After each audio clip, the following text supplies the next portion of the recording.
And welcome back to another Hey, edition there we of the are. Blue I don't know if that was Review. a real one or not. Shout out to producer DeAndre, who's back here with me. I'm going to go ahead and give him a little shout out, helping us out here on the Blue Review this morning.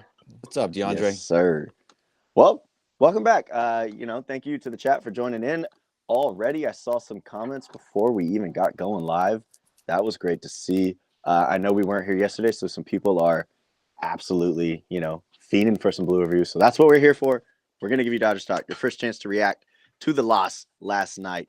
We'll be here on the Blue Review with Marcus Grant and Corporate Greg Hey, good job. and myself, Yes, Bell_Parker. So we're going to go ahead, and I heard a little feedback there that I don't know where No, that came from, that was me. I was putting up the Oh. YouTube, but my I'll take it. That's on me. All good, all good. So, guys, before we get started, how was everyone's day yesterday without the Blue Review? I'll start with you, Marcus.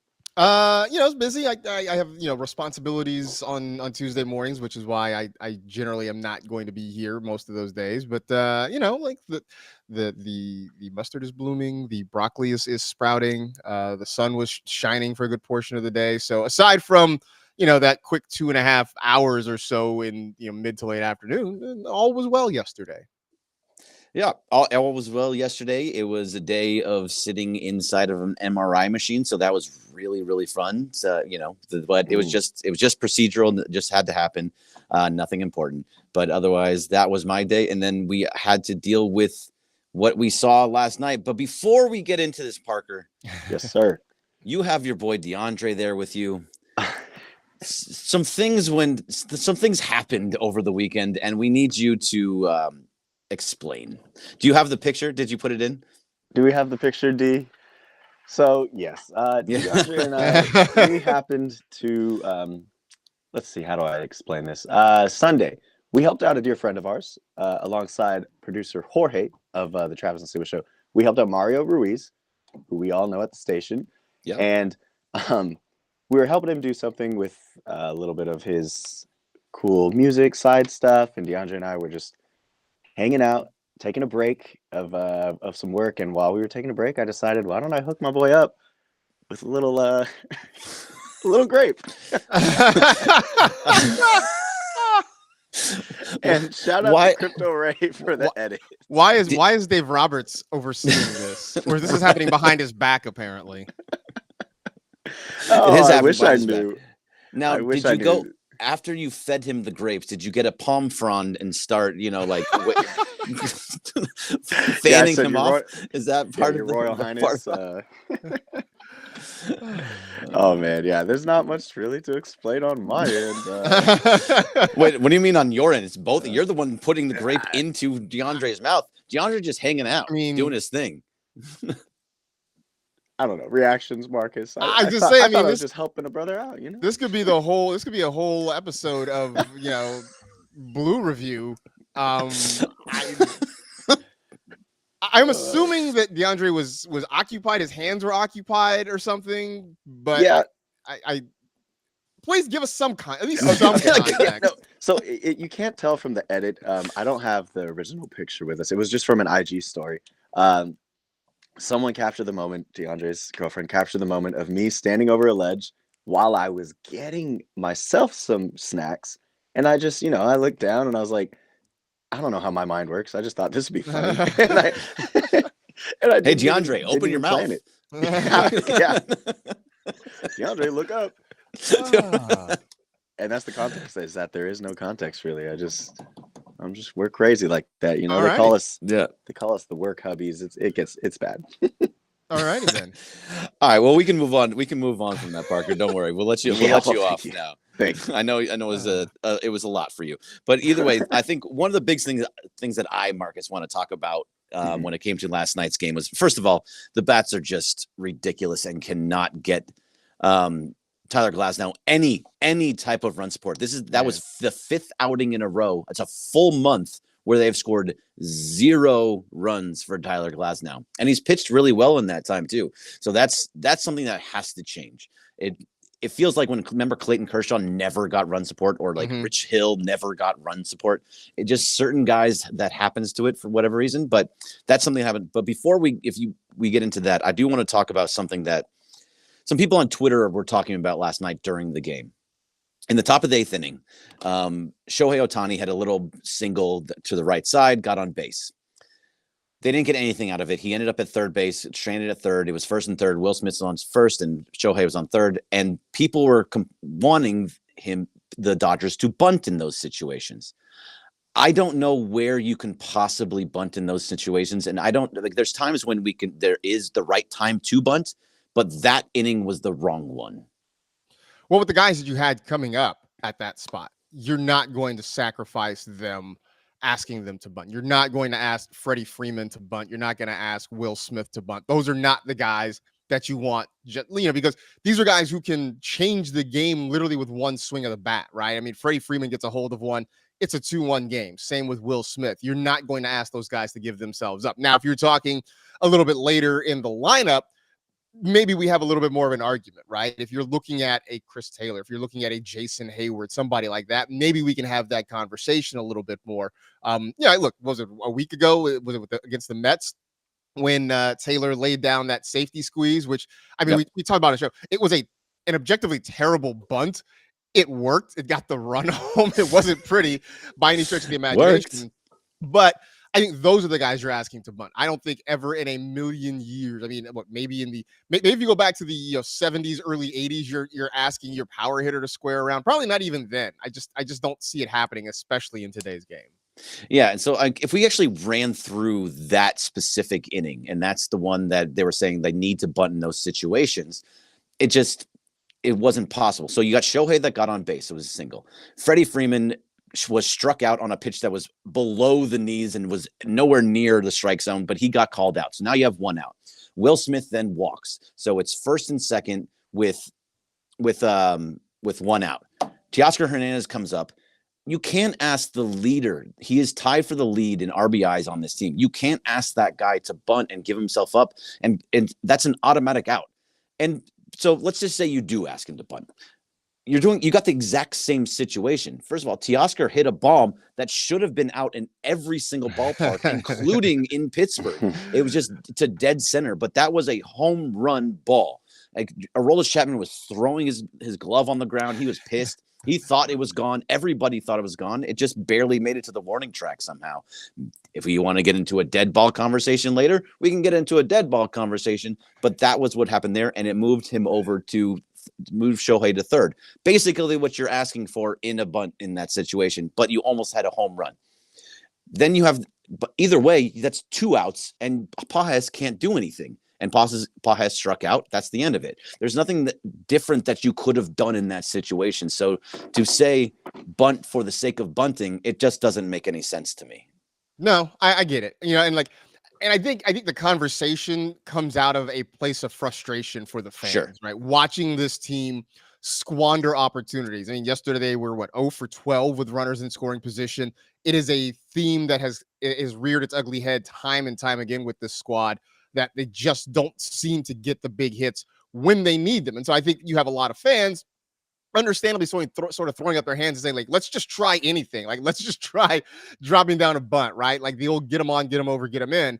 But again, I think you sort of have to look at situations where you're not going to give up some of your best hitters just to try and squeeze out a run when you think those guys can, put a ball in the gap, put a ball over the fence, sort of keep the line moving.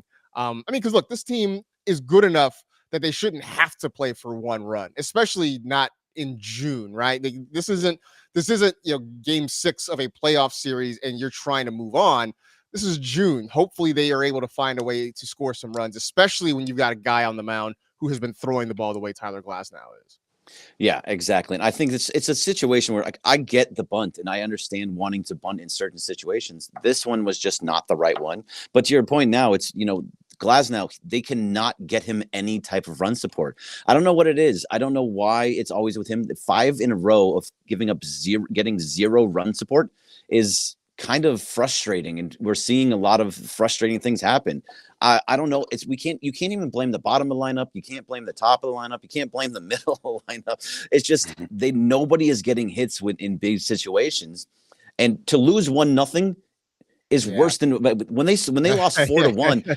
We were saying how if they get 4 runs, if they put up 4, if someone gets 4 runs on you, should win that game. Mm-hmm. 1, you only need 2. Like that's out of control to me. Yeah, no, I mean, look, like Sawinski hits the home run, and it's like, okay, they're down 1-0, and like whenever that happens to me, I'm like, well, it's take at least 1 run for you to win this game anyway, right? So, let's just keep it going.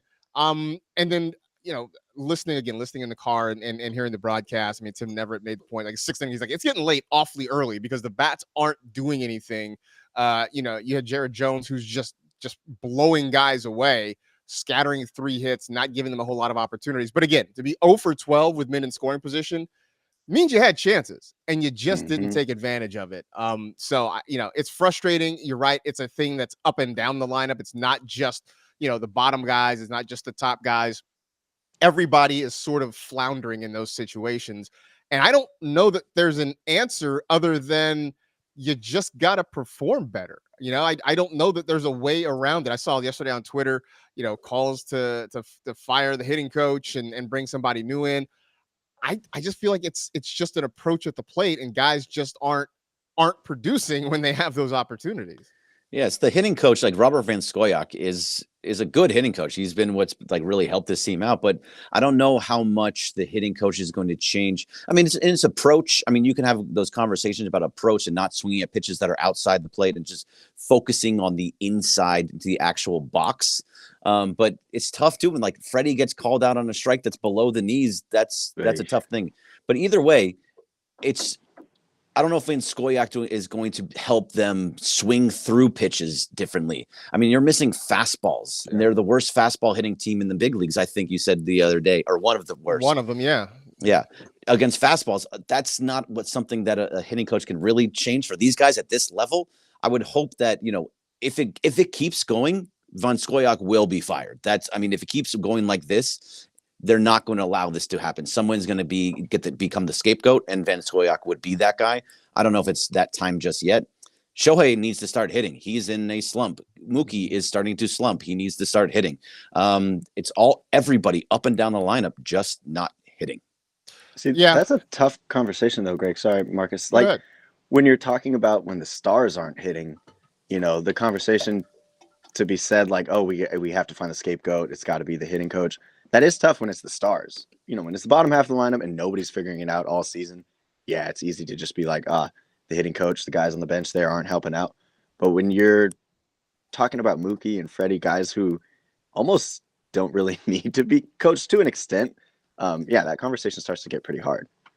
Yeah, it does. And I mean, I think for those guys, I think we always just have this faith that they will come back around again. Now, the story that I was telling myself yesterday, and I have no basis in fact for this, it really is just a gut feeling, is that ideally, if they're going to go through this stretch of struggling to hit, especially struggling to drive in runs, maybe this is them getting it out of their system in June so that by the time they get to October, they will sort of crank things up. And again, it's nothing other than just a hope, right? It's just wish casting at this point. But I don't really know what else to do about it, because until it starts to turn itself around consistently, we're going to keep having this conversation.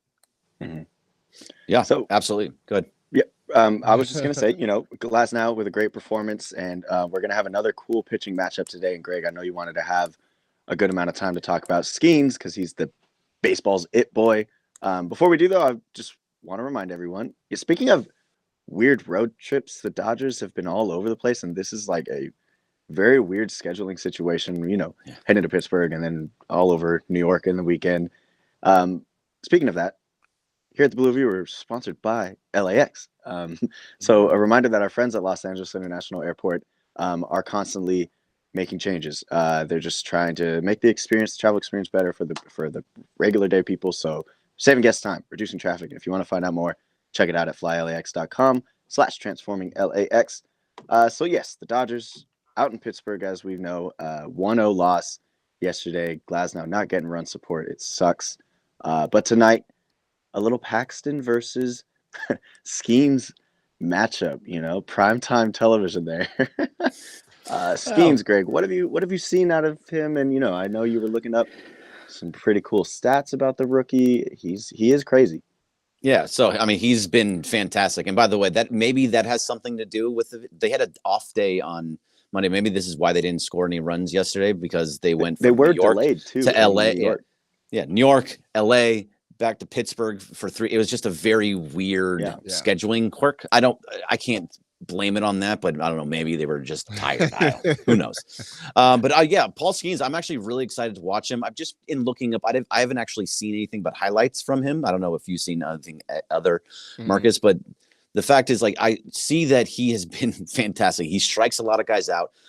He does throw a lot of pitches. So I think that's where you can kind of get to him, because he's going to throw a lot of pitches, and he's consistently over 90 pitches, and he gets through 6 innings. He has not gone more than 6 innings, and he's thrown 100 pitches just once, but he's always in that 90 to 100 range and through 6. So if you're patient with him and just really pick your spots, then you can possibly get to him. He does strike a lot of guys out. He has a crazy fastball. He's going to be very difficult to hit. But if he's a little bit wild, you have to focus on just what's inside the plate. And if they can do that and be the team that we all know, that this patient, knowing that what type of team it is, not like Jones yesterday where they were swinging for the fences on every single pitch. I think you can get to him and get him out early. Yeah, and I think, look, I was sort of joking about this, but maybe it comes true, right? We talk about those guys that, are maybe less heralded or have the high ERA that somehow always come out and pitch well.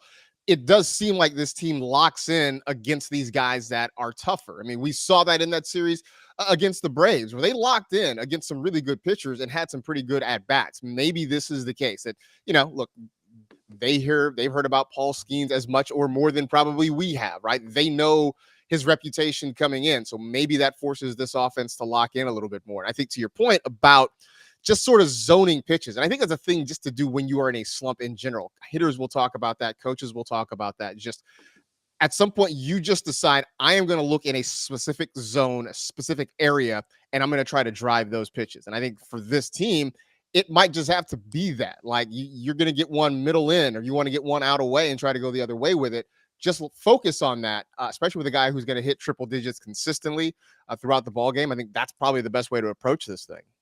Yeah, I like the way you put it too, against how they did against the Braves. This is something that they can absolutely, if they do better against the good pitches. What it seems like they kind of know it. They just not a lot of film on this Skeens guy. Mm-hmm. They just know he throws really, really hard. Right. Jones throwed really hard, threw really hard. Yeah.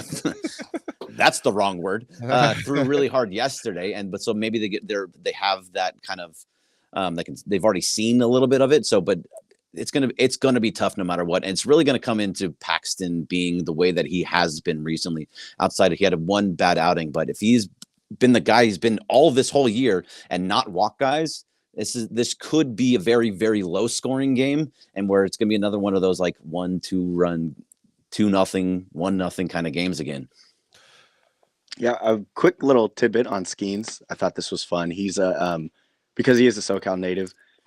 He was, I think, 15 years old when Ohtani made his Angel Stadium pitching debut in 2018, and Skeens was there. So I think he took a perfect game that day into the 7th inning, maybe against the A's. I know his debut was ridiculous. That's when he put everybody on he put himself on the map for everyone, and Skeens was there. So I thought that was really cool. Full circle moment. And over under on Shohei striking out twice today. The way things are going right now, I might give it the over. Mm-hmm. Yeah, I don't want to give it the over, but I probably, if I was a betting man, I'd bet the over on that. Yeah, it's too bad too, because this could be a really good matchup. If he can just get him a couple times, get back into the swing of things, it should be like, hey, youngin, this is not how it works around here. Right. Welcome to the league moment, right? Exactly. Yeah. Which, by the way, to your point though about Paxton, like if he can keep the walks down, this is a Pirates team that is struggling to hit the ball consistently. Mm-hmm. I mean, we saw, scored 1 run. I mean, granted, Glasnow has been lighting things up lately, but this is a team that they don't hit particularly well. They don't score a ton of runs. So if Paxton can keep himself out of trouble, keep guys off the base paths, there is a chance he can keep this score down again. So look, if the Dodgers, 4 seems to be the magic number. I know, old school House Rock, 3 was the magic number. For this team, 4 is the magic number. If you can score 4 runs, you got a better than average chance of getting a win. Yeah. 3 is the magic number. Yes, it is. Yes, it is. There's a couple of things in the YouTube chat from Lance the Legend that I wanted to bring up. It says baseball is so different when I was growing up. Nobody cares about batting average anymore. It's all about home runs and how hard you hit the ball. Now, part of that I think is correct. Nobody cares about batting average anymore. I don't think batting average is the end all be all for anything. But I wouldn't say they are caring about home runs and hard hit rate. But I would say it's more on base percentage now. It's I look more at a guy's how often he is on base than I do look at what his hard hit rate and all that stuff. I think it matters the hard hit rate because when we were looking at James Outman and we were saying like, oh, should they send him down or not? He was hitting the ball really hard early in the season. It was just at people, and that can show you that if it's just change his approach just a little bit, he'll get more hits, but it just didn't happen for him. And he really is actually kind of hitting down in AAA right now. So maybe he's starting to figure that out. So I don't know how you feel about that, Marcus, but I look at it on base percentage more than I look at anything else. Yeah, I think so. I think what sort of gets lost, and I think where people get confused and frustrated and want to tap out is because you start getting so many advanced stats, right? That it's just like, like WOBA and stuff like that. I can't tell you those. Right. There's so many, but like when you get into conversations with like the real stat heads, the real analytics nerds, they start throwing out these things that certainly didn't exist when we were kids. Right. At least when Greg and I were kids, maybe they did when Parker was a kid. I don't know, but that was like 2 years ago. Right. Exactly. So, I get it. Like, yes, as a kid, we were concerned with batting average, home runs, RBIs. Like those were the things that define who a good hitter was. Yeah. Now you've got exit velocities. Now you've got, on base percentage was always a thing. But there are so many other things that now we've used to define what is a good hitter. So I get it. I get why people are sort of like frustrated with it because you look at a guy's like, hey, a guy's hitting, 235, but people are making a case for why he is actually playing well. I get it. It doesn't square with you if you are of a certain age. No, absolutely. Because like Max Muncy, for example, could hit 235, but have 45 home runs or 35 home runs and close to 100 RBIs, and his on base percentage is like 360. And you're like, okay, well, you're getting on base a good amount, and you have a big bat, and you have all those things. It's frustrating at times because he'll probably strike out a lot, but he also walks a lot, and he also it's either home run or bust for the most part. So that's frustrating, but it's productive. So that's why he continues to have a job. By the way, blame Billy Beane, right? Billy Beane and the money. I mean, the Moneyball thing, it was about because nobody cared about on-base percentage at the time. And so those guys weren't getting signed to big money contracts. So Billy Beane was just like, look, we're going to look at guys who get on, who walk, who just find ways on base. We're going to build a team around that because we can afford to pay those guys. Now everybody's looking at that. And so, the A's are the A's. That's a different conversation for another time. Just terrible. The other thing he says is another thing I hate about today's game, which is understandable. There's a lot of things to hate, but there's a lot of things to love too. Another thing I hate about today's game is having an opener, then bringing in a starter. I just don't understand the logic behind it. I would say that the logic behind it to me is having a guy that that you have just for Mookie, Shohei, Freddie. If you can get those three guys out, then you won't have to see them for maybe another 2 innings. So you don't see them again until the 3rd or 4th inning, possibly. And that really helps out the whole front end of the entire game. Then you have to just worry about 2 at bats, possibly 3. If you get those 3 guys out, it changes the whole offense for the Dodgers. Yeah, I mean, I get it. I don't love it. I mean, I don't. That's just the logic. Yeah, no. I understand. I understand the logic from it. I don't particularly like it. I mean, I also don't love. I understand the specialization, right? When you used to have like the loogie, right, the left only 1 out guy. I think this is the thing where I think I'm still sort of set in my ways about like wanting to see a guy go out there and give you 7 innings, right? I mean, that's why we enjoy watching Glasnow. That's why it's been fun watching Yamamoto and Gavin Stone. These guys that can go out there and give you length in a ball game. One, I think over the long term, it just helps your bullpen. But also, it's just kind of fun to watch. I mean, you love those battles where it's late, it's 7th inning, it's the 8th inning. You have a key matchup with a starting pitcher against a quality hitter, and just wanting to see who wins that battle late in the game. Like, I think that's cool. But I get with it. Like, 95 pitches and so, yeah. right. Yeah. Like, hey, I mean, even last night watching Glasnow sort of battle in that last inning with runners on the corners and a couple of outs, like knowing he needs one pitch just to keep this a 1-0 game and get out of that situation. That's cool. It's not quite as cool when you go to the bullpen and you bring in a guy who's throwing 102 and just blows the guy away. Like, all right, man, like that's whatever. It also, by the way, to the other point, I think it's also sort of why batting average isn't necessarily the be all end all anymore, because chances are in the course of a game, if you get 4 at bats, you'll probably see 2, maybe 3 different guys across those 4 at bats. And so by nature, your batting average is going to be lower because it's just going to be harder every time.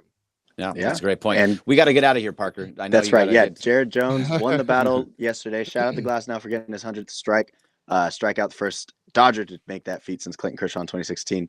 Marcus Grant will be in studio today alongside Mace. So everyone be sure to tune back. Alongside Ireland. Ireland, excuse me. So just stay here. Stay on the YouTube. You got Travis and Sliwa up right now.